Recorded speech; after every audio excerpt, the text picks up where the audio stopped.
अस्सलाम वालेकुम and welcome back to another episode of drawing room discussions. और अहमद काफ़ी देर के बाद दोबारा इकट्ठे हुए हैं। तो आज का बेसिक हमारा टॉपिक ये है कि ज़रा मैं ब्रीफ कर देता हूँ कि एक मैंने वीडियो देखी, उस वीडियो के अंदर प्रोफेसर खुर्शीद अहमद हैं जो बेसिकली जमात इस्लामी के one of the oldest members में से 91 ईयर्स ओल्ड, स्टिल अलाइव, अल्हम्दुलिल्लाह, अल्लाह ताला उनको ज़िंदगी दे। तो उन्होंने जो है वो जिसको कहते हैं कि समराइज़ किया पाकिस्तान का जो एक कल्ट, एक पॉलिटिशियंस का, या वो फैमिली जो बेसिकली पूरे पाकिस्तान को चला रही हैं।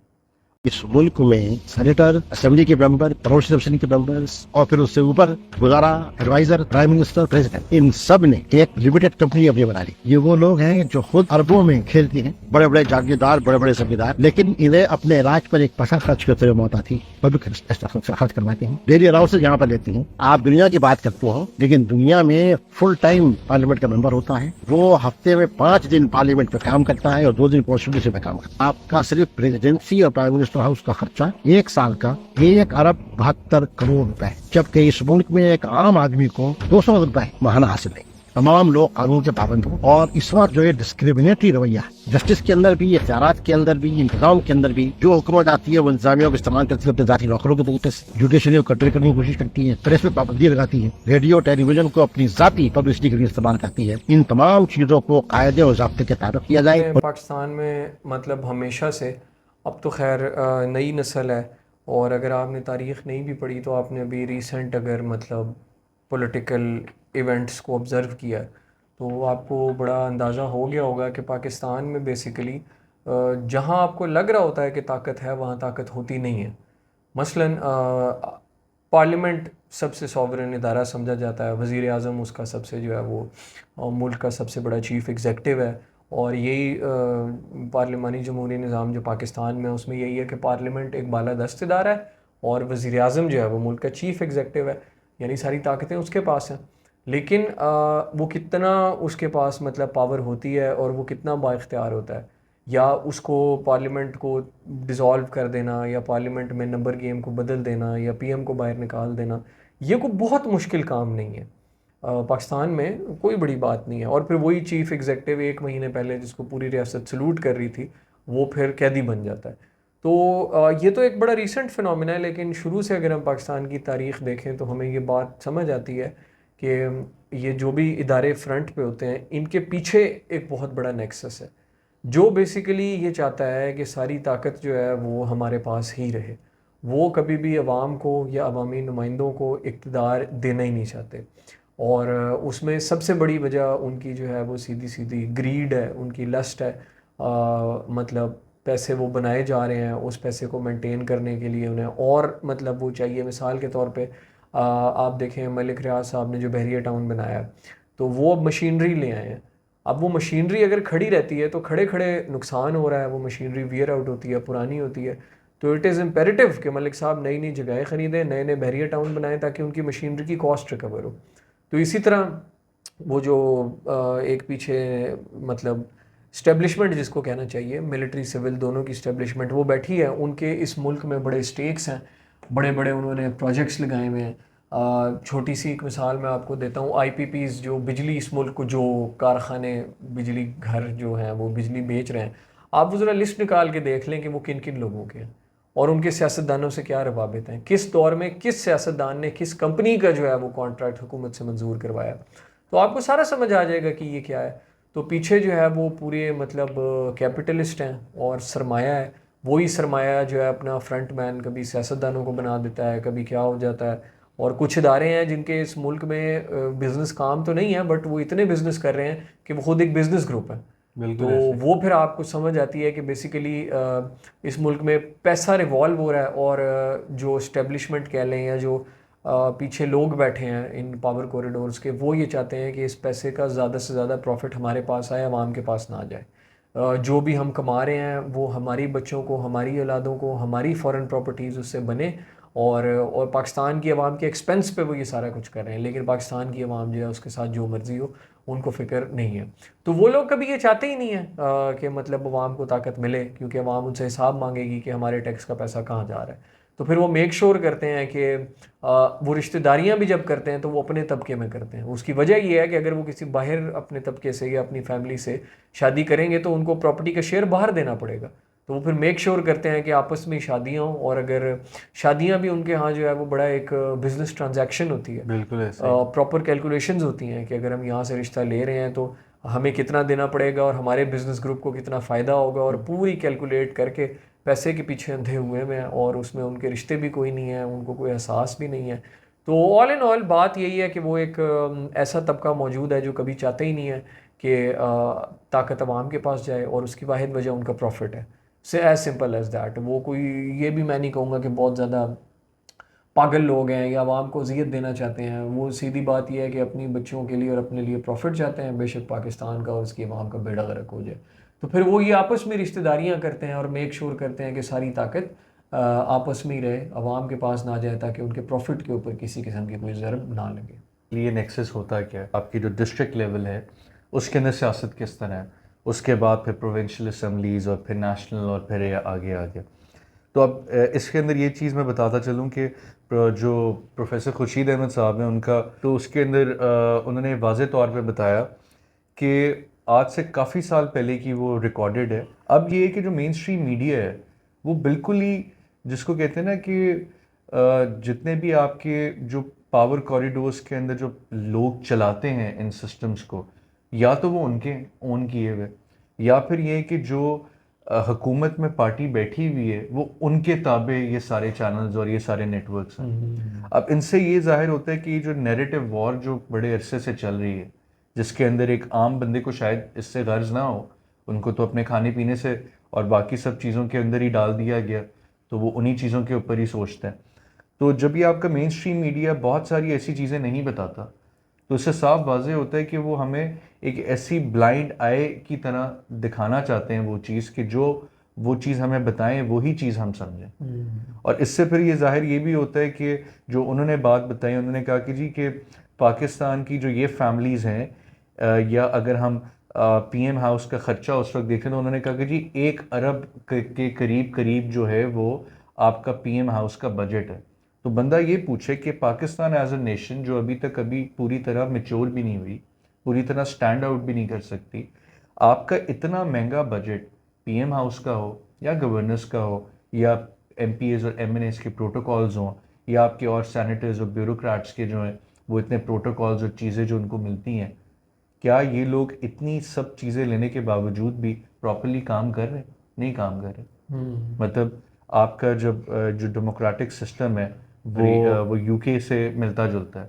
अब यूके का जो पार्लियामेंटेरियंस हैं वो बाकायदा 5 दिन जो है वो असम्बली में होते हैं, और 2 दिन जो है वो कॉन्स्टिट्यूंसी में होते हैं अपनी। फिर वहाँ लोगों से डायरेक्ट बातचीत, तो फिर अपना आके जो है वो पार्लियामेंट में डिस्कशन और डिबेट्स और पॉलिसी मेकिंग की बातें। यहाँ बिल्स जो हैं वो एक ही दिन में 33 पास हो जाते हैं, और उनमें से वो सारे बिल्स वो हैं जो उनको फ़ायदा देते हैं। हमारे लिए या अवाम के लिए वो कोई फ़ायदा नहीं है। मतलब बेसिकली हम अवाम ही हैं, पाकिस्तान के जिसको आप कह सकते हैं कि रहने वाले लोग हैं, हमारे लिए कोई फ़ायदा नहीं है। तो इसके ऊपर थोड़ी सी वजाहत करके इसको किस एंगल से देखता है? हाँ यार, बेसिकली यही है कि it boils down to one thing, कि वो अपना प्रॉफिट सेव करना चाहते हैं, और उस प्रॉफिट के बीच में जो जो भी हिंड्रेंसेस हैं, जो जो भी रुकावटें बन रही हैं, तो वो उसको कभी अदालत के ज़रिए, कभी लेजिस्लेशन के ज़रिए, या कभी मीडिया के ज़रिए, या उनके ख़िलाफ़ एक पब्लिक नैरेटिव बिल्ड करके वो उस चीज़ को कर्ब करेंगे।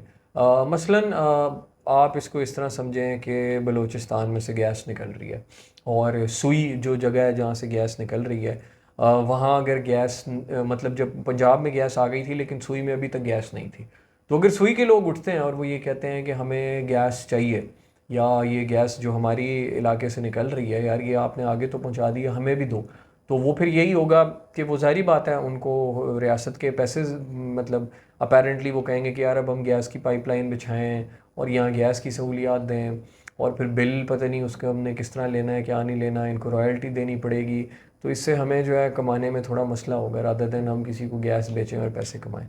तो वो फिर यही है कि लेजिस्लेशन के ज़रिए पहला कोई ऐसा कानून पास करेंगे कि यार ऐसा कोई कानून नहीं है कि रॉयल्टी होनी चाहिए, ये हुकूमत पाकिस्तान की है, ये यहाँ जो लोग गरीब बेचारे रह रहे हैं इनका कोई हक नहीं है इस इलाके के, उनको पहले महरूम करेंगे। और फिर उसके बाद लेजिस्लेशन के बाद कोर्ट्स के ज़रिए, लॉ इन्फोर्समेंट के ज़रिए उन पर पर्चे वगैरह करवा देंगे जो लोग ज़रा ज़्यादा बात कर रहे होंगे। तीसरा फिर ये है कि मीडिया पे आपके सामने शुरू कर देंगे कि ये गद्दार हैं और ये एंटी स्टेट हैं, एंटी पाकिस्तान है, पंजाब के ख़िलाफ़ हैं। और आपको अब समझ आ ही गई है कि आजकल के दौर में नैरेटिव बिल्ड करना कितना आसान काम है। लोग मतलब यूट्यूब वगैरह आ जाने के बाद तो यार ऐसे चैनल्स की, ऐसे सहाफ़ियों की भरमार है कि जिनके पास कोई इस तरह से फैक्ट नहीं है, कोई वो क्रिटिकल एनालिसिस नहीं पेश करते, अपने फ़ायदे के लिए या अपनी पॉलिटिकल पार्टी के फ़ायदे के लिए वो बस सेंसेशनलिज्म फैलाते हैं, बोलते जा रहे हैं, बोलते जा रहे हैं, ये भी गद्दार है, वो भी काफिर है, फलाना है, करते जाते हैं। फिर वो 6 माह साल बाद पता लगता है कि रियासत ने उन्हें गद्दार और काफिर डिक्लेयर कर दिया। तो पहले वो सारी बातें ठीक थी, लेकिन जब उन पे आई तो वो कह रहे हैं कि नहीं नहीं यार, ऐसे किसी को गद्दार नहीं कहना चाहिए। तो ये वही लोग हैं यार, इस्टेब्लिशमेंट के माउथ पीस हैं, जिन्होंने पहले जो है वो बड़ी आसानी से किसी को क्या डिक्लेयर किया, किसी को क्या किया। तो ये बड़ी तल्ख हकीकत है इस मुल्क की। तो फिर वही है कि अपना प्रॉफिट बचाने के लिए ये सारे डिफरेंट फ्रंट्स हैं, वो बेशक मीडिया है, वो जुडिशरी है, वो पार्लियामेंट है। ये तो बड़ी यार देखे ना, एक इंटरेस्टिंग मैं आपको बात बताऊं, पार्लियामेंट की एक बजट कमेटी होती है, जो ज़ाहिर बात है पॉलिटिशियंस हमारे अभी काबिल लोग भी हैं पार्लियामेंट में, बट मेजॉरिटी स्टैंडिंग कमेटीज़ में ये है कि ब्यूरोक्रेट्स का या टेक्नोक्रेट्स का या उन लोगों का बड़ा असर रसूख होता है जो बजट की सारी सिफारशात पेश करते हैं या उनके थ्रू वो आगे चीज़ें अपनी पहुंचवाते हैं।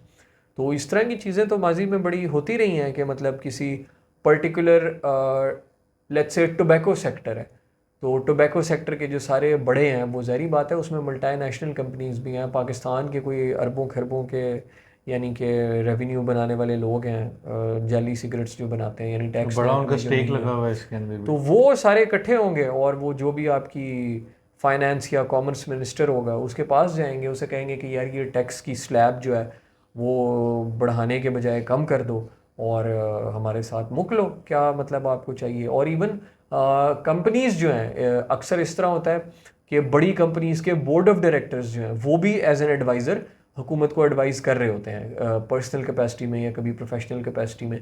तो वो इस तरह होता है कि वो जो एक पर्टिकुलर कंपनी का बंदा है जो बजट कमेटी का भी हिस्सा होता है, तो वो फिर कोई अपना बिजनेस को फ़ायदा देने के लिए मसलन लेट्स से कि वो एक बजट कमेटी में एक बंदा है जो पेंट मतलब बेचता है, या वो किसी तरह पेंट वालों को जो है ना उसका पेंट का कारखाना है, तो उस पेंट के पीछे जो केमिकल मिलते हैं जिसको मतलब यानी जिन केमिकल से मिला के वो पेंट बनता है, तो अब ये मालिक जो है उस कारखाने का वो बजट कमेटी में भी है और इसके पेंट का कारखाना है और ये पीछे से केमिकल ख़रीदता है। तो ये जिनसे केमिकल ख़रीदता है उन्हें कहता है कि मैं जो है ना तुम लोगों के ऊपर इंपोर्ट पे 15% टैक्स है, यानी जो पेंट बनाने के लिए केमिकल जो इंपोर्ट हो रहा है उस पर 15% टैक्स है, मैं ये 10% कर देता हूँ, लेकिन बदले में तुम मुझे 50% ऑफ दो।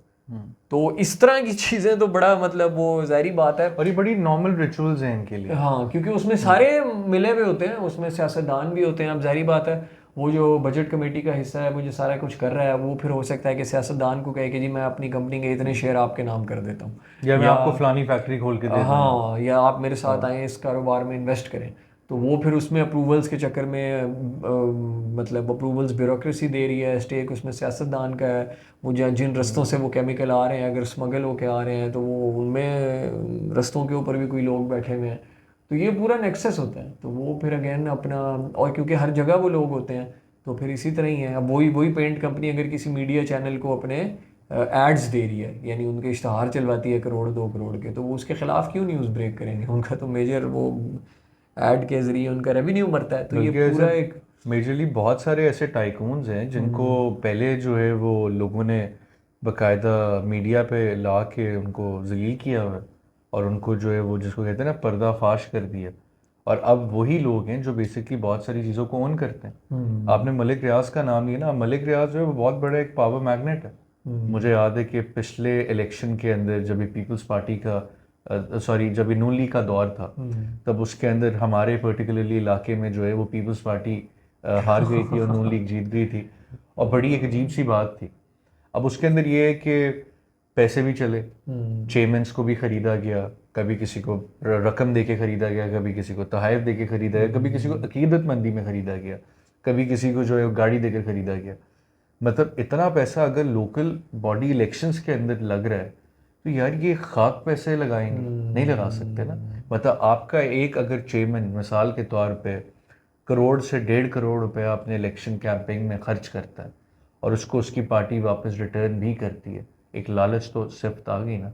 फिर जो आपके ऊपर आपके चेयरमैन बैठे हुए हैं, डिस्ट्रिक्ट चेयरमैन, वो ये क्या काम करते होंगे। देखिए ज़्यादातर हम यही देखते हैं कि जी पुल बन गया, सड़क पक्की हो गई, एजुकेशन का निज़ाम, स्मॉल इंडस्ट्रीज़ हो गई, बाकी आपकी जो ये जो न्यूट्रिशन है ख़वातीन की, बच्चों की, वो क्या कर रहे हैं, कितने हॉस्पिटल्स दरकार हैं आपके ज़िले के अंदर, आपको क्या क्या चीज़ें रिक्वायर्ड है, सिक्योरिटी होगी, इन सब चीज़ों का। मतलब आप बेसिकली एक पूरा का पूरा फ्लॉड निज़ाम है। फिर आप सारे चेयरमैन मिल के फिर आपको ज़िलाई चेयरमैन बनता है, डिस्ट्रिक्ट चेयरमैन बनते हैं और वो फिर कमेटी का जो है वो मेंबर होता है, उसके अंदर वो फिर सारे फैसले करते हैं कि जी कि एडवर्टाइजमेंट किस तरह होगी, चीज़ें क्या होंगी, आपकी टाउन प्लानिंग किस तरह होनी चाहिए, क्या क्या मसाइल हैं, क्या क्या रेवेन्यू जनरेशन होनी चाहिए, टैक्सेशन लोकल हम कैसे कलेक्ट करें, सड़कें कैसे साफ़ हों, बिल्डिंग मटीरियल क्या क्या यूज़ करना है और चीज़ें बनाने में। तो ये सब प्लानिंग तो बाद में होगी, सबसे पहले तो वो पेट पूजा तो कर लें अपनी। तो जब आपका शुरू से ही फाउंडेशन में ही निज़ाम ख़राब है, तब या जो एमपी हैं या जो एमएनए हैं या जो सैनेटर्स हैं या मेंबर ऑफ ये जितने भी मेंबर्स हैं, जितने भी सियासी जमातों के, ये क्या कर लेते होंगे। इसका फिर एक और रुख ये भी है कि अगर एक बंदा अपनी जेब में से पैसा खर्च कर रहा है, ऑब्वियसली उसकी पहली प्रायोरिटी होगी कि वो अपनी कॉन्स्टिट्यूंसी को सबसे पहले ठीक करे, ताकि उससे वो अपना वोट सिक्योर करेगा। जो हमारे यहाँ एमपीएस करते हैं कि अपनी इस कॉन्स्टिट्यूंसी को सेट किया, उनको पता चल गया कि जी हमारी कॉन्स्टिट्यूंसी सिक्योर्ड है, उसके बाद वो पावर कॉरिडोर्स के अंदर पावर गेम्स में चले जाएंगे। तो ये हमारा अलमिया है और इस अलमिया को जो है वो इसका कोई अंत नहीं है। मतलब कि हम जितनी मर्जी बात कर लें, जब तक कि पूरी की पूरी जो लोग जो अवाम खड़ी होकर इन्हीं लोगों को सवाल नहीं पूछती, या इनको खड़ा हुआ कभी जलसा होता तो आप सवाल पूछें ना जाएं जलसे में। क्यों सपोर्ट के लिए जो है वो लोग बसें भर भर के आते हैं और आके जो है वो फेकली वो लीडरान को खुश कर रहे होते हैं। आपके अक्सर जो हैं वो गवर्नमेंट एम्प्लॉयज़ का भी ये हालात होते हैं कि उनकी ड्यूटी किसी और जगह लगी हुई है, मगर वो क्योंकि जी पार्टी के चेयरमैन साहब का जो है वो बयान है, उसके अंदर ये सारे के सारे लोगों को बसों में डाल डाल के लेके आया जाता है और आके जो है वो फिर वहाँ एक तरह के, जिसको आप कह सकते हैं कि पपेट्स की तरह बैठ के बस नारे और जोश और जज्बा दिखा रहे हैं, उसके बाद खाना खिला के भेज देते हैं या कुछ को पैसे दे दिए जाते हैं। हाँ यार, अब ये निज़ाम ही ऐसा है ना कि आम आदमी इससे जो है ना यार मतलब बहुत ज़्यादा डिस्कनेक्ट हो चुका है। आम आदमी की जगह ही नहीं है इसमें। और चलो ठीक है, इमरान खान आया तो यूथ को लगा के यार मतलब एक कोई उम्मीद है हमारे पास, उम्मीद है एज इन ये वोट से चीज़ें हो सकती हैं, या इस मुल्क में वोट्स की ताकत से बड़ा कुछ हो सकता है। 13 में 18 में बड़े यंग डॉक्टर्स ने नुस्खों पे लिख के दिया वोट फॉर इमरान खान, और फिर अपेरेंटली जी 18 में हुकूमत भी आ गई, लगा जी वोट से हुकूमत बन गई है। वो सबको समझ आ गया कि यार वोट की क्या औकात है। जिस दिन पावर कॉरिडोर्स में बैठे लोग ये डिसाइड करते हैं कि आज हमें पीएम ये नहीं ये चाहिए, तो कितना को मतलब क्या कोई पकड़ धक्कड़ मार धाड़ कुछ भी नहीं, खामोशी से जो है वो। और पीटीआई के बंदों ने वोट भी नहीं किया, जो vote of no confidence Imran Khan के खिलाफ हुआ, उनकी सिर्फ थोड़ा प्रेशर बनाया गया कंफ्यूज करने के लिए। पीटीआई के किसी मेंबर ने उसमें उस दिन जो है खान साहब के खिलाफ वोट नहीं किया। इत्तेहादी जो साथ बैठे थे उनमें पीएमएलक्यू के जो लोग हैं वो आधे इधर हुए आधे इधर हुए, तो वो पूरी हुकूमत इधर से उधर हो गई। तो आम आदमी को अब ये मतलब अगर अभी भी किसी को लगता है कि यार वोट से मतलब इस मुल्क में चीज़ें होती हैं और वो होती हैं, तो ठीक है, उस वो सोचता रहे। लेकिन ये सोच ही है, एक्सपोज हो गई है चीज़ कि यार वोट की ताकत क्या ताकत है, कोई ताकत नहीं है। तब पैसे से ख़रीदी जा सकती है, मैनिपुलेट किया जा सकता है, कोई चक्कर ही नहीं है। तो आम आदमी अब फिर क्या मतलब कौन आएगा जलसे में, वो यही सोचता है कि यार चलो एटलीस्ट मतलब हल्ला गुल्ला हो जाएगा, कोई हो जाएगा, खाना पीना मिल निकल जाएगा, जाएगी, लोग इकट्ठे हो जाएंगे, दोस्त से बात। आदमी इतना यानी कि सिस्टम ने उसको आइसोलेट कर दिया है, या वो इतना आइसोलेशन में फील करता है जब वो अपने आप को एक ऐसे पॉलिटिकल निज़ाम का हिस्सा देखता है जहाँ उसके वोट से या उसके होने ना होने से कोई फ़र्क ही नहीं पड़ता, जहाँ उसकी औकात मतलब बेचारे की यार मतलब उसको झूठा पर्चा हो जाए, कोई थाने में चला जाए, अच्छा खासा पढ़ा लिखा आदमी हो, उसकी क्या मतलब इज्जत होगी। और वो यही देखता है कि एक पॉलिटिशियन है जो मतलब जिसके पास सिर्फ पैसा होने की वजह से या बंदे उसने ज़्यादा रखे हुए हैं वो लोगों की फैंटी लगा सकता है। तो इस चक्कर में पुलिस भी उसको इज्जत से मिल रही है और रियासत उसकी बड़ी कदर कर रही है, क्योंकि वक्त पे वो रियासत के काम आएगा। बेशक वो मेंबर ऑफ पार्लियामेंट या मेंबर ऑफ नेशनल असेंबली भी हो, उसको असेंबली के फ्लोर पे बात करने की तमीज़ ना हो, वो फिर भी आपका जो है वो लीडर है। तो फिर आम आदमी इस निज़ाम से और क्या एक्सपेक्ट करें, वो फिर यही सोचता है कि यार मैं क्या किसी जलसे में जाने से या उससे क्या फ़र्क पड़ जाएगा।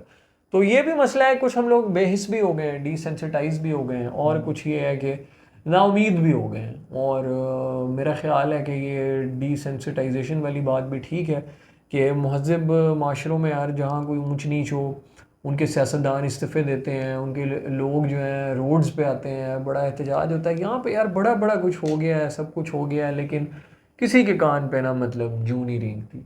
बिल्कुल और ऐसे। एज अ मतलब ठीक है, रियासती जो वो है मामलात, उनके मसले हैं, सियासतदान बेहिस हैं, लेकिन कहीं ना कहीं अवाम भी जो है ना वो अपने हक़ की खातिर, यानी वो अब अवाम का भी माइंडसेट यही हो गया है कि दो नंबरी करो। जिस तरह दो नंबरी करके कोई पैसे बना सकते हो तो बना लो, और हक़ की खातिर ना कोई निकलता है, और अगर कोई निकल भी जाए तो फिर उसका कोई साथ देने वाला नहीं होता। और इवन तो अगर निकल भी जाए तो आपकी रियासत जो है वो उसको क्रश कर देगी।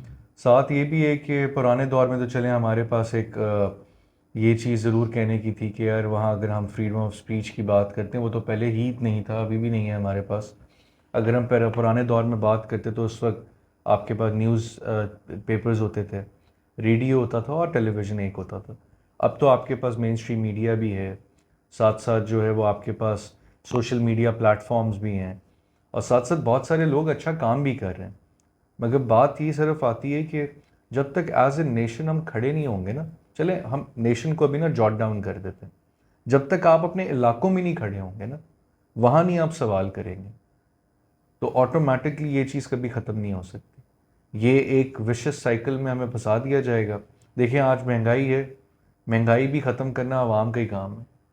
जब तक आप लीडर को प्रेशराइज नहीं करेंगे, वो ऐसी लेजिस्लेशन नहीं लेके आएंगे, वो विजन नहीं बनाएंगे, तब उनको भी ये पता है कि हमारी सियासत में आने का फ़ायदा क्या, क्योंकि ये तो हमें दोबारा वोट ही नहीं देंगे। तो कोई भी बंदा जो इन पावर कॉरिडोर्स में बैठता है, कल को उनको ये चीज़ समझ आ जाए कि यार अगर आवाम खड़ी हो गई ना, ये हमारे घर में घुस जाएंगे, ये हमें नहीं छोड़ेंगे, ये हमसे सवाल बहुत ज़्यादा पूछने लग जाएंगे। क्यों आज आपके जब पॉलिटिशियंस बाहर के मुल्क में जाते हैं तो उनको जलील किया जाता है, क्योंकि लोगों को वहाँ पता है ना, वो अपने वहाँ पॉलिटिशियंस को नहीं छोड़ते, तो हमारे पाकिस्तानी पॉलिटिशियंस कोई सुरखाब के पर तो नहीं लगे हुए उनको, वो भी तो एक नॉर्मल इंसान ही है ना। फ़र्क सिर्फ ये है कि पैसे खा खा के कुछ ज़्यादा चौड़े हो चुके हैं। तो ये हमें अब इस अलमिया को ख़त्म करना हमारे लिए एक फ़र्ज़ है, फरीज़ा है, कि हम जुल्म अपने साथ खुद कर रहे हैं, जालिम भी हम खुद बने हुए हैं और मज़लूम भी हम खुद बने हुए हैं। फ़िरौन की ताकत को जो है वो आपको कभी ना कभी तो जिसको कहते हैं ना क्वेश्चन तो करना पड़ता है। आज जो ये मुल्क की सूरत हाल है जिसके अंदर बिजली महंगी है, पेट्रोल महंगा है, खाने पीने की अशियाँ महंगी हैं, ये सब कुछ अभी नहीं हुआ। ये सब कुछ 76 ईयर्स का एक पूरा का पूरा एक लंबा चलता आ रहा निज़ाम है, जिनको हमारे इन बड़ों ने कभी सोचा ही नहीं। लोग उसी चीज़ में चल रहे हैं, सिर्फ 2023 आ गए।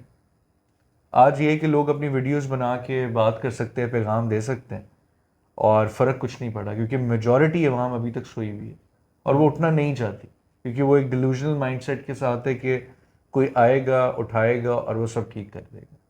ट्रू। और जो पॉलिटिकल निज़ाम है, ख्वाह वो आपका डिस्ट्रिक्ट का निज़ाम हो, आपकी MPs का हो, कंबाइन जिसको आप कह सकते हैं कि जो पॉलिटिकल सिनेरियोज़ हैं वो कभी भी ठीक नहीं होंगे, क्योंकि सियासत सिर्फ पैसे कमाने का नाम नहीं है। सियासत लोगों को जो है वो फ़ायदा पहुंचाने का काम है। आज जब हम इंडिया या बाकी बांग्लादेश की हम बात करते हैं, उनके पास एक सर्टेन विज़न था, उस विज़न के तहत उन्होंने एक पीड़ काटी, उसके बाद उस पीड़ काटने के बाद वो आज एक इधर सक्सेसफुल एक नेशन बन चुके हैं और वो आगे गामजन है। चाइना जो आपके बाद आज़ाद हुआ वो आज कहाँ पहुँच गया, ठीक है फ्लॉज होंगे, सब कुछ है, but still they are looking into the future. Saudi Arabia आपसे बहुत छोटा मुल्क था, आप उनके पास सिर्फ रिसोर्सेज तो बाद में आए, और आज वो विजन 2030 लेके बैठा हुआ है। यूएई के जितने भी यूनाइटेड अरब एमिरेट्स के जो इस्लामी ममालिक हैं वो कहाँ से कहाँ पहुँच गए, आपका साथ वाले हमसाए कहाँ पहुँच गए। इवन दो अफगानिस्तान जो कैनाल बना रहे हैं कि वो उसको समझ आ रही है कि नहीं यार, मैं जो इतना ज़्यादा जो अनाज इंपोर्ट करता हूँ, मैं एक कैनाल बना लूँ, उससे तकरीबन 200-250 किलोमीटर बड़ी कैनाल है जो कि बेसिकली तुर्कमानिस्तान वाले रीजन से जो है उसके ऊपर भी डिस्प्यूट चल रहे हैं उनके, मगर वो बना रहा है 100 किलोमीटर वो बना चुका है। हमारे यहाँ वही किनाले हैं, वो कभी भी ठीक नहीं हुई। हमारे यहाँ फ्लड्स का निज़ाम कभी ठीक नहीं हुआ। आज मोरक्को के अंदर ज़लज़ला आया है, ये पल की बातें होती हैं, आप पता भी नहीं चलता कि मोरक्को में ज़लज़ला आया, इतने सारे लोग अपनी हाथ से जान दे बैठे। टर्की में ज़लज़ला आया मगर वो दोबारा खड़े हो गए। पाकिस्तान में एड्स आती हैं, एड्स कहाँ जाती हैं हमें नहीं पता चलता। बेसिकली मुझे ऐसा लगता है कभी कभी कि अहमद कि डेमोक्रेटिक सिस्टम जो है ना वो शायद पाकिस्तान में फेल हो चुका है परमानेंटली, कोई सोल्यूशन नहीं है कि यार हाँ, क्रेडिबिलिटी नहीं है किसी भी सियासतदान की। बहुत कम लोग होंगे जिनकी क्रेडिबिलिटी, मेजॉरिटी तो है ही नहीं। डेमोक्रेसी यार यही होता है ना, मतलब government of the people for the people bye the people. पहली बात तो ये है कि गवर्नमेंट ऑफ द पीपल तो है ही नहीं। जो मतलब पार्लियामेंट में पीपल हैं वो मुझ जैसे पीपल तो नहीं है, मुझे तो अपने और उनमें ज़मीन आसमान का फ़र्क है। वो तो कोई आसमानी मखलूक हैं और हम ज़मीन पर रहने वाले लोग हैं भाई। फॉर द पीपल तो फॉर द पीपल भी नहीं है, मतलब नहीं, फॉर द पीपल आप ये कह सकते हो कि फॉर द सेक ऑफ उनकी फैमिली मेंबर्स। तो जो जमहूर अवाम है उसके लिए मतलब वही बात है, वो बिजली की पॉलिसी रिवाइज कर लो यार। आईपीपीज़ को जो मतलब जिससे तुम्हारे कॉन्ट्रैक्ट्स हुए हैं को रिवाइज कर लो। शुगर माफिया जो है उसके खिलाफ को थोड़ा बहुत लड़ लो। मिलावट हो रही है मुल्क में, दवाइयाँ मतलब लोग जाली बेच रहे हैं, दूध नकली बना बना के बेच और रहे हैं। क्रिमिनल जस्टिस सिस्टम बुरा हाल है। कहाँ आम आवाम को आप कहोगे कि फॉर द पीपल है, कहीं आम आदमी को रिलीफ नहीं मिल रहा। Of the people for the people bye the people, तो बाय द पीपल भाई मुझे ये बात मतलब कब मैं कहूँ यार, अपने होश में मुझे 2002 का इलेक्शन थोड़ा बहुत याद है। काफ लीग का इलेक्शन था, बच्चे होते थे हम उस टाइम, बट स्टिल मुझे को पॉलिटिक्स में इंटरेस्ट था, तो देखा कि भाई किस तरह चीज़ें काम कर रही हैं। तो उसी टाइम समझ आ गई थी कि बाय द पीपल तो सबसे बड़ा चूना है। अगर किसी को ये लगता है कि इस मुल्क में जो सियासतदान आ रहे हैं, जो हुकूमत आ रही है, they are elected by the people, तो फिर तो मतलब इवन दो अगर ये बहुत सारे पिछले इलेक्शन में 2018 के इलेक्शन में बातें सुनी हुई हैं कि बंदा रहने वाला एक्स इलाके का है, वोट उसका जो है वो ए इलाके के अंदर।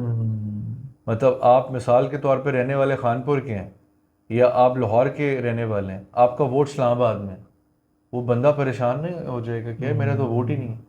फिर कैंडिडेट्स यार सबसे बड़ी बात है। अगर आप थोड़ा सा मतलब रीजन वाइज मुल्क की सियासत पे आप थोड़ी सी अगर नज़र रखना शुरू कर दें, यानी आज आप एक जनरली अंदाज़ा लगा लें कि यार अच्छा मुल्तान साइड से कौन कौन MNAs हैं फेवरेट, आगे फिर झंग खानेवाल लाहौर से कौन कौन है, और उनका थोड़ा सा आप ज़रा रूरल बिलखुसूस इलाकों से आप ज़रा उनके वो निकालना शुरू करें कि ये पहले किस पार्टी में थे, तो क्लियरली यार समझ आता है कि इलेक्शन से 5-6 माह साल पहले उनको एक कोई कॉल करता है बंदा और कहता है कि यार हमने इस पार्टी पे हाथ रख दिया है, अपनी स्टेट बचाना चाहते हो तो इस पार्टी में आ जाओ। जौक दर जौक वो कभी कौन सा फ्रंट बना के, कभी कौन सा महाज बना के पार्टियां बदलते हैं, फिर उनको फ़ोन आता है कि नहीं यार इस पार्टी पे से हमने हाथ उठा लिया, तो वो दोबारा निकल के उस पार्टी से कहीं और चले जाते हैं। फिर उसके अंदर ये भी आदत है कि यार जितने भी ये जो नामी गरामी लोग हैं इलाकों के अंदर, या अगर हम दूसरे शहरों के बारे में बात करें, उन्होंने अपने एरिया में क्या काम कर दिया। सही बात मतलब एक आपने अगर रोड बनाई और आप 5 साल में एक रोड बना सके, या आप 1000 बंदे का फैसला कर सके, या आप थाना कचहरी कर सके। मेजॉरिटी हमारे शहरों में क्या होता है, थाना कचहरी है ना, कि जी आपका DPO के साथ ताल्लुक हो, आपका DC के साथ ताल्लुक हो, आपका SHO आपका अपना लग जाए, अपने ही इलाके के जो लोग हैं जो असर रसूख रखते हैं, बस उनके साथ मिल मिलाप रखना है, तो काम तो कुछ भी नहीं कर रहे। अच्छा, पर इसके अंदर एक वैलिड पॉइंट ये भी आता है कि जी अगर जनाब अली अगर आपको वोट दिया गया और वोट जो है वो आपको मिल चुका है, और आपकी पार्टी जो है वो उस वक्त नहीं है उस फेज़ में कि वो काम कर पाए, फिर आप क्यों इलेक्ट होते हैं? फिर आप बचा लेना अपने आप को। अगर आप बचा लेते हैं अपने आप को तो फिर आपकी इज्जत भी बच जाएगी। आप 5 साल सीट पे भी बैठे रहते, 5 साल के बाद आप काम भी नहीं कर सकते। उसका फिर खमियाजा कौन भुगतता है? ऐसे ही है। खमियाजा तो लोग भुगतते हैं ना। नहीं इंजॉय कर रहे होते हैं यार ये सारी जब इक़्तिदार में होते हैं तब आप किसी को नहीं ये कहते सुनेंगे कि मेरे हाथ बंधे हुए हैं, मुझे काम नहीं करने जी कर दिया रहे जा हैं रहा बस, है। जी कर रहे हैं, मैं कर रहा हूँ, मैं बिल दे रहा हूँ, मैंने असेंबली में ये बोला, मैंने ऐसे ये ही किया, मैंने उनके साथ बात की, मेरी मीटिंग्स चल रही हैं। और फिर मेजॉरिटी जो आपके एमएनए साहिबान है वो तो आपकी कॉन्स्टिट्यूंसी में आते कोई नहीं। उनके तो नीचे जो आपके जो सो कॉल्ड लोग हैं वो सिर्फ उनके इलाकों में फिर रहे होते हैं, वो आते नहीं है। एमपीएज नहीं आते थे। उनका होता है कि यार अगर पहली दफ़ा कोई एमपीए बना है मिसाल के तौर पे किसी भी पार्टी से, और पहली दफ़ा उसकी ज़िंदगी में वो एमपीए बना है, शायद वो उस वक्त बहुत अच्छा काम करे, मगर उनकी भी उस वक्त कोशिश होगी कि यार मैं अपने पार्टी के चेयरमैन के करीब चला जाऊं, या मैं और सियासतदानों के साथ जो है वो अपना एक लूप बना लूं, या मैं कहीं ना कहीं वाजे हो जाऊं। तो ये बेसिकली एक जिसको आप कहते हैं ना कि they are actually state actors. ये इनका काम आपको इस्तिफादा पहुंचाना नहीं है, ये बेसिकली अपना उल्लू सीधा करने के लिए आए हैं। कोई जो है वो अपने बाप की वजह से सियासत में आया, कोई जो है वो अपने चाचे की वजह से सियासत में आया, कोई जो है वो अपने ग्रैंड फादर की वजह से सियासत में आया, कोई जो है वो समझता है कि यार मैं बहुत पैसे कमा चुका हूँ, अब मुझे इसको पार्क करना है, तो I need that power corridor, वो उधर आया। कुछ जो है वो बहुत ही कम आपको ऐसे लोग नजर आएंगे जो वाकई प्रॉपर सियासत में आए इसलिए कि यार हम ये काम करना चाहते हैं। जिस तरह कराची में वो फिक्सेट वाला बंदा है, मतलब वो खुद काम करता है, वो समझ आता है कि हाँ ही डिजर्व्स इट। बाकी और बहुत सारे ऐसे, मुस्तफ़ा कमाल को आप उठा लें, एक दफ़ा कराची का मेयर बने ना, या 2 दफ़ा बने थे? नहीं एक दफ़ा उन्होंने काम किया, उसके बाद किधर चले गए? उसके बाद तो कहानी ख़त्म हो गई। कराची का तो आप डिटेरियोरेशन देख लें, इवन तो आप रीमर खान में देख लें कि चले रीमर खान कराची का कंपैरिजन नहीं है, मगर रीमर खान में क्या होता है कि आपकी चोरियां चकारियां अरूज पे हैं, आपको अभी तक अपना कच्चे का इलाका नहीं समझ आई कि कच्चे में को हज़ारों दफ़ा ऑपरेशन हो चुके हैं, कभी कभी कभी क्लीन स्वीप नहीं हुआ, मगर बैनर्स नजर आएंगे, शाबाश डैश डैश साहब, ठीक है, आप फिल इन द ब्लैंक्स खुद पुर कर लें कि जी मुबारक हो जी, बड़ा ज़बरदस्त सक्सेसफुल ऑपरेशन रहा। जनाबे वाला किसको बेवकूफ़ बना रहे हैं? आपका एक आपसे इलाका नहीं संभाला जाता, आप पूरे जो मुल्क का जो बड़ा सरबराह होता है ये पीएम साहब को तो अपनी कुर्सी के बड़े लाले लगे रहते हैं कि यार अच्छा अगर मैं ये बिल पास करूं तो मुझे जो है ये 10 लोगों को घेरे में लेना पड़ेगा तब जाके ये बिल पास होगा। आज ये सवाल पूछने को मिलता है कि जी जब पीएम काकड़ साहब ने एक बिल पास किया 160 अरब रुपए का, उन्होंने कहा कि जी कि आप एक्सपोर्ट्स को बढ़ाएं और साथ ही साथ पेपैल और जो दो जो है वो ऑनलाइन बड़े ग्रुप्स हैं उनको लेके आए। लोग ये सवाल उठा रहे हैं कि जी इनको क्या ज़रूरत पड़ी थी ये काम करने की? सर वो मुल्क के लिए कुछ तो बेहतर समझ रहे हैं ना, मतलब हम कोई बायस होकर बात नहीं कर रहे, मगर कहीं ना कहीं जिन लोगों ने अच्छा काम किया वो वाकई उन्होंने बड़ा अच्छा काम किया। मगर अभी इलाके की पॉलिटिक्स देख लें या मुल्क की पॉलिटिक्स देख लें, है एक ही सूरत है, फ़र्क कुछ नहीं है। आम आदमी जो है वो कोई बहुत खुश नहीं है। आपके महंगे शलवार कमीज़ और रोलेक्सेस पहनने से और महंगी गाड़ियों से उतरने से आपका भरम नहीं होगा। आपके काम करने से, बेशक आप टूटी चप्पल पहन के आप सामने आ जाएं या आप काम करने वाले हैं। सियासत का मतलब है मिट्टी के साथ मिट्टी होना, क्योंकि आप इलाकों में घूमते हैं, आप लोगों के दुख दर्द सुनते हैं, बहुत मुख्तलिफ है। ट्रू यार, ये दैट्स ट्रू। और बड़ा जिसको आप कह सकते हो कि बड़ा अलार्मिंग लगता है कि मतलब पता नहीं क्या होने वाला है, समझ से बाहर है। अब जो मुल्क की सूरत हाल है इस पर तो मुझे लगता है कि शायद ये केयर टेकर सेटअप ही चलता जाए आगे, और इलेक्शन वाले, क्योंकि किसी पार्टी की हिम्मत नहीं है, वो कहाँ से आके इस मुल्क को जो है वो संभालेंगे और अपने नाम को ख़राब करेंगे। इसके अंदर शाहिद खाकान अब्बासी साहब का भी इंटरव्यू था ना, उसके अंदर उन्होंने बोला कि मुल्क के जो इस वक्त हालात हैं, कोई बंदा स्टेप लेगा, कोई पार्टी स्टेप लेगी तो वो बुरी तो बनेगी, उसका सियासी करियर तो सैबोटाज होगा, तो कौन स्टेप लेगा? फिर विजन नहीं है ना यार, प्लान है ही नहीं किसी के पास। मतलब बता दो कब से यार, मैं तो कहता हूँ 75 से 2 ही सोर्सेज रहे हैं, या फॉरेन एड ले लो या आईएमएफ जो पॉलिसी देगा उस पर चलते रहो। कौन सी गवर्नमेंट आई है जिसने कहा कि नहीं यार आईएमएफ के अलावा भी मेरे पास हल मौजूद है, मैं ये करूँगा? तो ना इनकी नीयत है, और फिर इनके अपने स्टेक्स हैं, उनसे पैसे लेते हैं ये, वो भी मतलब करप्ट लीड को, आलिमी मालियाती इदारे जितने भी हैं, इसके ऊपर तो बड़ा डेटा पब्लिश हो भी चुका है कि किस तरह वो भाई अपने वर्ल्ड बैंक के लोग यहाँ के स्टेट बैंक के गवर्नर बन जाते हैं, IMF का एम्प्लॉई आके जो है वो फाइनेंस मिनिस्टर बन जाता है। तो बस फिर किसी के पास किस पार्ट कोई एक पार्टी बताए कि यार मेरे पास विजन है। खान साहब जो थे वो कहते थे IMF के पास नहीं जाऊंगा, किसी ने ये नहीं पूछा कि सर आप जाएंगे नहीं तो फिर करेंगे क्या। वो फिर कोई थोड़ा बहुत असद उमर ने कुछ आगे पीछे होने की कोशिश की तो फौरी फिर आप देखें कि वो चेंज हो गया। तो मतलब सैडली असद उमर PTI के वो थे कि मतलब यार ये PTI से आप पूछे ना कि आपकी पार्टी में कौन लोग हैं, तो सबसे पहले कहते थे पढ़े लिखे लोग हैं, लाइक असद उमर। बट उन असद उमर को जो है मतलब जब पार्टी गवर्नमेंट में आई तो नहीं उन्हें साथ लेके चल सके, उन्होंने कहा नहीं यार। तो सैडली यही मसला है यार, किसी पार्टी अगर कोई पार्टी आज आ भी जाए किसी के पास विजन नहीं है। किसी एक आप मतलब पूछ लें अगर आपको लगता है कि मतलब आपका MNA है या इवन अगर इसहाक डार साहब हैं, उनसे आप प्लान मांग लें कि सर आप क्या करेंगे। वो कहते हैं मैंने पहले किया था ना डॉलर कंट्रोल, वो पहले अलग था, पहले बेवकूफ़ ज़बरदस्त बनाया गया था, अब नहीं बना सकते आप। तो ये है ना कि IMF के अलावा क्या ऑप्शंस हैं, इस पे बात होगी। IMF के साथ क्या ऑप्शंस हैं, हमने उनसे किस तरह एड लेनी है, उसमें तो ये लोग बहुत माहिर हैं। उतारना कैसे है? हाँ कि भाई अब मतलब IMF के अलावा क्या ऑप्शन है, उसमें पूछ लें यार, किसी के पास कोई है तो आ जाए। मसला यही है कि ये तीनों पार्टीज जो है ना यार, इनकी मौशी पॉलिसी एक है। मैं अक्सर दोस्तों से यही बात करता था कि वो PP हो, वो PMLN हो या PTI हो, इनका जो इकोनॉमिक फ्रंट है वो वही लोग हैं। वही हफीज़ शेख साहब है ना यार, वही PP में थे, वही PTI में आ गए। और उसी तरह जो है मतलब न्यू लिबरल पॉलिसीज़ जो मिफ्ता इस्माइल की थी, वो इसहाक डार ने कहा नहीं मैं इस तरह नहीं करूँगा, इवेंचुअली उसने बिल्कुल उसी तरह किया।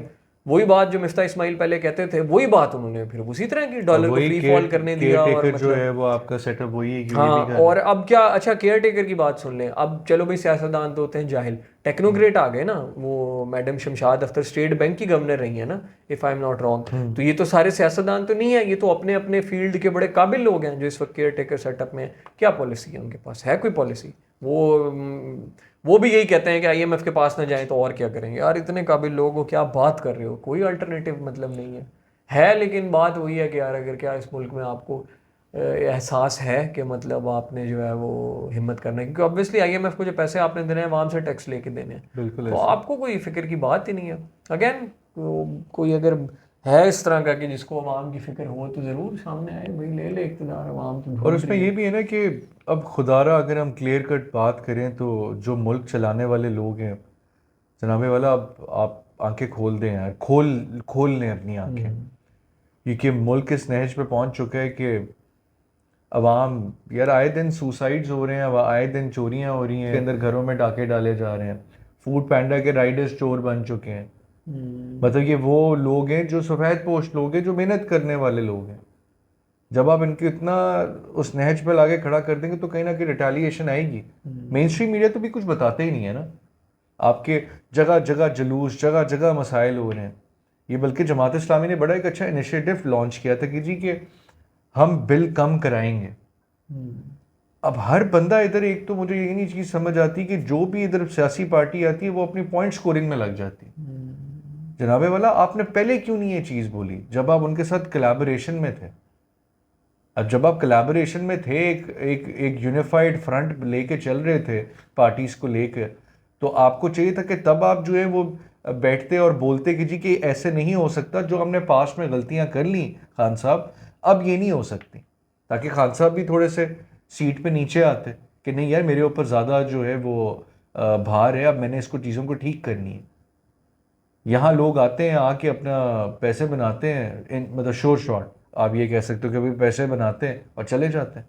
मतलब सियासत काम इसी का, ये तो बड़ी अच्छी इन्वेस्टमेंट है वैसे। अहमद क्या कहते हैं? हाँ यार इसी तरह ही है, मतलब हम एक ऐसा ज़बरदस्त नैरेटिव बनाएं, उसके बाद जो है हम सियासत में आ जाएं, 4 पैसे लगाएं और 10 पैसे कमाएं ऊपर, यही है यार। और बड़ा ज़बरदस्त बिजनेस है। मतलब रिटर्न ऑफ इन्वेस्टमेंट ही बड़ी फट है। तो 5 साल में आप इतने अरबपति बन जाते हो। कैलकुलेशन के बगैर मुझे तो नहीं लगता आपका MNA MP जाहिर बात है जो 8-10 करोड़ रुपए लगा रहा है उसके बाद पूरी कैलकुलेशन होती है कि निकालना कैसे। बिल्कुल ऐसे ही। इवन तो यार आपके ज़िले के अंदर जो लोग हैं, आपके मतलब डिस्ट्रिक्ट्स के अंदर जो लोग हैं, जो चेयरमैन बनते हैं, चेयरमैन के क्या इख्तियारात, इतने इख्तियारात तो नहीं होते। आपने फंडिंग सारी अपने पास रख ली MPA ने, बेसिकली तो आनी तो आपकी यूनियन काउंसिल में चाहिए थी, वो तो लेजिस्लेशन बनाने के सिर्फ काम करने वाले लोग थे। मतलब बिल्कुल ये निज़ाम को ना ऐसे करके वो स्टैंड स्टिल पे लाके खड़ा कर दी। और आवाम अभी तक उसमें सोच में बैठी हुई कि अच्छा जी ये बयान आया है, जो रिसेंट अभी बयान आता है, डॉलर कम हो जाएगा जी, चोरी रुक जाएगी। नहीं रुकती। ये पूरा एक नेक्सस है, जिस तरह अहमद ने बताया कि जी ये पूरा का पूरा एक नेक्सस है। ये अ, एक बंदे से लेकर 100वें बंदे तक ये पूरा का पूरा निज़ाम चल रहा है। आप इसी कड़ी को नहीं तोड़ सकते जब तक कि आप मेन जड़ नहीं काटते। ट्रू। जड़ जब काटेंगे ऑटोमेटिकली निज़ाम बिल्कुल फिट हो जाएगा, लोगों के अंदर डर पैदा होने लग जाएगा। तो अहमद एंडिंग में क्या कहना चाहेगा? यार एंडिंग में तो यही है कि मास मूवमेंट, हाँ, you have to take it to the streets. जब तक पढ़ा लिखा तबका प्रॉपर किसी विजन के साथ, यार ये सारी हवाई बातें हैं कि मतलब हम इक़्तिदार में आएंगे तो बिजली कम कर देंगे, हम नहीं आएंगे तो नौकरियां दे देंगे। प्लान दो ना यार आप, पूरा मतलब मौशी प्लान आपका जो भी असद उमर साहब हैं वो आए वो पूरा एक रखें प्लान कि यार ये है, और उसमें हवाई बातें ना हो, उसमें प्रॉपर मतलब स्टेप्स होंगे यार ये हम लेंगे। तो फिर उसकी बेसिस पे जब तक आप मतलब एक तो सियासी जमातों को मजबूर करना पड़ेगा, और दूसरी बात ये है कि फिर अगर वो बात नहीं मानते तो कोई, जिस तरह अभी बात हो रही थी चीन की और दूसरे ममालिक की, सऊदी अरब की, तो यार देखो जो माओजे तंग था या चुअन लाई था वो अपनी मतलब धरती के बेटे थे। उनको था कि यार ये चीन ही है जो है, हमने अगर चीन आगे बढ़ेगा तो हम भी आगे बढ़ेंगे, चीन अगर पीछे जाता है तो हम भी जाएंगे। अरबियों को भी यही टेंशन है कि यार हम अरब्स हैं, हमारा अपना लाइफस्टाइल है, हम यूरोप में नहीं रह सकते। अगर सऊदी अरब दुबई तरक्की करेगा तो हम लोग मज़ीद स्ट्रॉन्ग होंगे। पाकिस्तान में उल्टा है, पाकिस्तान में ये कहते हैं कि यार हमारी प्रॉपर्टी तो है दुबई में, हमारी प्रॉपर्टी तो है बेल्जियम, ऑस्ट्रेलिया, यूके में, तो ये अगर नीचे जाता है तो जाने दो, वहाँ प्रॉपर्टीज तगड़ी कर। यार वहाँ से कम हमें रेंटल अच्छा आ जाएगा, हमारा कोई मसला नहीं है। तो इस इकॉनमी की खैर है, यहाँ से मतलब डॉलर कमा के वहाँ भेजो, उल्टा निज़ाम कर रहे हैं। तो वही है कि आप मतलब अवाम जब तक सड़कों पर निकल के इन लोगों को मजबूर नहीं करती, और कोई ऐसी क़यादत यार जिसके पास कोई विजन हो और मतलब जिसके पास कोई अल्टरनेटिव हो, क्योंकि ये IMF और न्यू लिबरल इकोनॉमिक्स तो फेल हुए हुए अरसा हो गया है यार, अरसा और हो ये गया। अभी हम दोबारा उन्हीं उसी चीज़ में फंसी जा रहे हैं। तो जब तक आप सड़कों पे नहीं आते, इन लोगों को मजबूर नहीं करते सियासतदानों को बड़ी मास मूवमेंट नहीं बनती, तब तक तो सैडली कुछ नज़र नहीं आ रहा। और बेसिकली जब आप मास मूवमेंट करेंगे ना तो लीडर्स भी निकल आएंगे, लोग आपको डायरेक्शंस भी दे देंगे। अब तो वैसे भी लोग बहुत ज़्यादा वेल इक्विप्ड हैं नॉलेज के साथ। अच्छा, मास मूवमेंट या एहतजाज करने का ये मतलब नहीं है कि आप चीज़ों को आग लगा दें। जनाब ये भी हमारे पैसों से चीज़ें बनी हुई हैं, ये दोबारा और पैसे चार्ज करेंगे हमसे। मास मूवमेंट का मतलब है आप एक इलाके से शुरू हों, आप इलाका टू इलाका कवर करें, लोगों को अवेयरनेस दें, ताकि आपकी गवर्नमेंट मशीनरी को पता चले कि हाँ यार ये जो 2 लाख बंदा खड़ा हुआ है ना, ये पूछने के लिए नहीं बैठा हुआ कि आप कब तक हमें ये बिलों को कम कर देंगे, अब अगर XYZ कोई भी चीज़ ये हमारी मान जाएंगे, ये पूछने के लिए बैठा हुआ है कि आपकी आगे पॉलिसी है क्या, नहीं तो हमें पूरे मुल्क को स्टैंड स्टिल कर देंगे। This is the actual power of the people who are free in the country. True. और अगेन यार वो मतलब अगर किसी को लगता है कि मिडिल क्लास ये करेंगे, बिल्कुल नहीं करेंगे। इलीट करेंगे, बिल्कुल नहीं करेंगे। मुझ जैसा मिडिल क्लास वो अपनी तनख्वाह जोगा है, जो इलीट है उसका तो सारा कुछ बाहर है। वर्किंग क्लास जिसका मसला है, और जो लेबर सबसे हो गई ज़्यादा आपकी, जो सबसे ज़्यादा है इस मुल्क में, उन लोगों को वो अगर मोबिलाइज होकर निकलेंगे तो ही कुछ होगा। तो वही अहमद ने जिस तरह बात की, तो मास प्रोटेस्ट की बात नहीं हो रही, मास मूवमेंट की बात हो रही है। तो वो जब तक कोई मतलब बड़ी मूवमेंट नहीं होती, और उसमें जो है मज़दूरों का और किसानों की जब तक इन्वॉल्वमेंट बड़े पैमाने पे नहीं होती, वरना तो ये कोलू की बैल की तरह बस ऐसे ही चलते रहेंगे। और कुछ अरसे के बाद आपको ये न्यूज़ मिलेगी कि जी के 8 करोड़ बंदा पाकिस्तान छोड़ के जा चुके हैं इतने सालों के अंदर। एंडिंग पे क्या कहना चाहेगा? Again mass movement, a movement of the people for the people bye the people. तो मतलब वर्किंग क्लास को मोबिलाइज करके, क्योंकि सैडली PTI एक मिडिल क्लास को इन्वॉल्व कर रही थी पॉलिटिक्स में। हमने देख लिया है कि ऊपर वही लीड है, वही मिडिल क्लास ने उनको सपोर्ट किया और खिचड़ी पक गई। नून लीग और पीपल्स पार्टी तो वही एक तरफ फ्यूडल्स हैं, दूसरी तरफ बड़े कैपिटलिस्ट हैं। तो जब तक वर्किंग क्लास की मूवमेंट नहीं आती और वर्किंग क्लास एक्टिव पार्टिसिपेट नहीं उनकी पार्टिसिपेशन होती पॉलिटिक्स में, तब तक सैडली जिसका मसला है यार, जब तक वो नहीं आएगा तब तक तो कुछ होता नज़र नहीं आ रहा। एग्जैक्टली। अभी तक के लिए इतना ही, अपना ख्याल रखिएगा। नेक्स्ट पॉडकास्ट में आप लोगों के साथ दोबारा हाजिर होंगे। अल्लाह ने के बाद, अल्लाह हाफ़िज़।